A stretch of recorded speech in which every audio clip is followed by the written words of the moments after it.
میں آپ سے ایک سمپل سا سوال کرنے والا ہوں، تو ذرا سوچ سمجھ کر اس کا جواب دیجیے گا۔ فرض کریں کہ آپ کسی ساحل سمندر پر موجود ہیں اور وہاں پر آپ کو ریت پر ایک میسج لکھا ہوا ملتا ہے کہ اس ایریا سے آگے خطرہ ہے، برائے مہربانی آگے مت جانا۔ تو سوال یہ ہے کہ اگر میں آپ سے کہوں کہ یہ سوال پانی کی لہروں نے خود ہی ریت پر لکھا ہے، تو کیا آپ یقین کر لیں گے؟ بالکل نہیں کریں گے، کیونکہ یہ صرف ایک میسج نہیں بلکہ انفارمیشن ہے، اور انفارمیشن ہمیشہ انٹیلیجنس سے آتی ہے۔ اس کے پیچھے ایک مکمل سوچ ہوتی ہے، یہ خود بخود نہیں آ سکتی۔ تو اب اگر میں یہ کہوں کہ انسانی جسم کے ہر ایک سیل کے اندر موجود ڈی این اے کے اندر موجود انفارمیشن، جو کہ ایک کمپیوٹر پروگرام کی صورت ہوتی ہے اور ہماری پیدائش سے لے کر ہمارے جسم کو ہر ایک لمحے گائیڈ کرتی ہے کہ انسان کے بچے کو انسان کا بچہ بننا ہے، نہ کہ کسی جانور کا۔ اس کی آنکھیں، اس کے بال، اس کا قد، اس کا رنگ، اس کے بال کٹنے کے بعد دوبارہ کس رنگ کے نکلیں گے، اس کی پرسنالٹی اوورآل کیسی ہوگی، کیا یہ سب کچھ خود بخود اتفاق سے قدرتی طور پر انسانی جسم کے اندر آ سکتا ہے، جیسا کہ آج کے ایتھیسٹ سائنٹسٹ کا ماننا ہے؟ کیا آپ کا دل اور کامن سینس اس بات پر یقین کرتی ہے؟ یہ بالکل امپوسیبل ہے۔ کمپیوٹر پروگرام 0 اور 1 ڈیجٹ کا مجموعہ ہوتا ہے، جو کہ اس کے ہارڈ ویئر کو بتاتا ہے کہ کیا کام کرنا ہے۔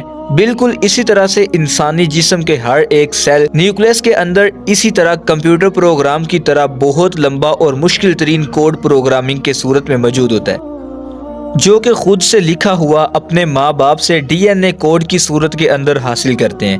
یہ 3 بلین جتنے الفاظ کا لمبا کوڈ ہوتا ہے، اور یہ اتنا لمبا کوڈ ہے کہ اگر کسی انسان کے پاس تمام ڈی این اے کی انفارمیشن موجود ہو اور وہ اسے روزانہ 8 گھنٹے مسلسل لکھنے کے لیے بیٹھے، تو اسے لکھتے لکھتے تقریباً 60 سال کا ٹائم لگے گا۔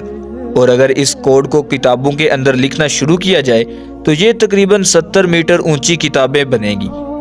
اور اگر ایک بلڈنگ کو انسانی جسم سمجھ لیں تو اس کے ہر ایک حصے کے اندر اس کوڈ کی انفارمیشن موجود ہوگی، لیکن ایٹم کے سائز کے برابر۔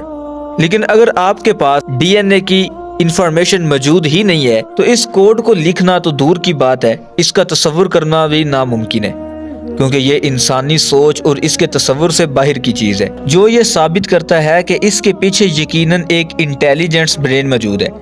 کیونکہ جب انسانوں کی سوچ کی حد ختم ہوتی ہے تو تبھی اللہ تعالیٰ کی نشانیاں شروع ہوتی ہیں۔ ہمارا انسانی ڈی این اے غلطی کرنے پر خود کو ریپیئر بھی کر سکتا ہے، اور اگر ایک سیل ختم بھی ہو جائے تو اس کی کاپی دوسرے سیل کے اندر تیار ہو جاتی ہے۔ یعنی یہ انفارمیشن کبھی ختم نہیں ہوتی۔ جہاں کمپیوٹر پروگرامنگ 0-1 کوڈنگ کے اندر ہوتی ہے، ڈی این اے کوڈنگ ہوتی ہے دراصل 4 کوڈز کے اندر، جو کہ ہیں ATGC۔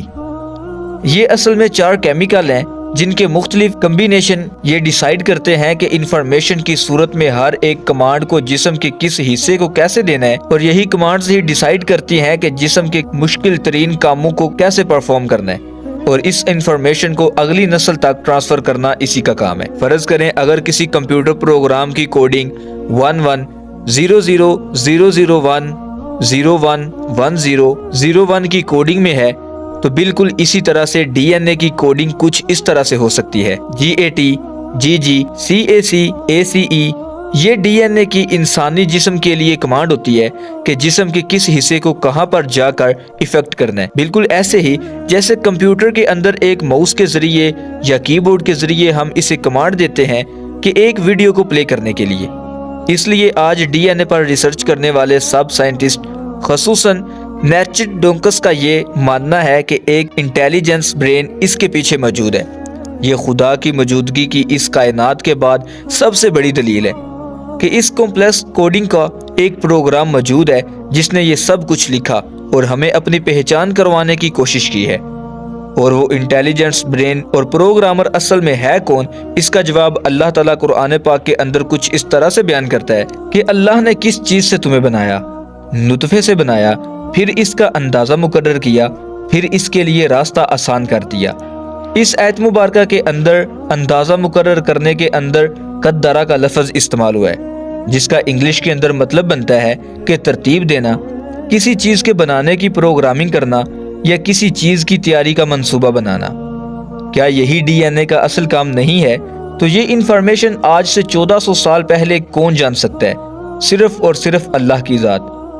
اسی لیے اللہ تعالیٰ قرآن کریم کے اندر فرماتا ہے کہ ہم ان قریب تمہیں تمہاری جان کے اندر ایسی نشانیاں دکھائیں گے کہ تم بے اختیار کہہ اٹھو گے کہ بے شک اللہ حق ہے۔ کیا آج کی جدید دور کے اندر اتنا بڑا ثبوت بھی غیر مسلموں کو اللہ کے وجود پر یقین دلوانے کے لیے کافی نہیں ہے؟ اگر وہ پھر بھی نہ مانے تو انہیں کیا کہنا چاہیے؟ ان کا تکبر یا جہالت؟ اللہ تعالیٰ ہمیں سمجھنے کی اور نیک اعمال کرنے کی توفیق عطا کرے، آمین۔ تو دوستو آئی ہوپ کہ آپ کو یہ ویڈیو ضرور پسند آئی ہوگی۔ تو اگر آپ اسی طرح کی انٹرسٹنگ ویڈیو دیکھنا اور سننا پسند کرتے ہیں تو چینل کو سبسکرائب کریں۔ Thanks for watching this video.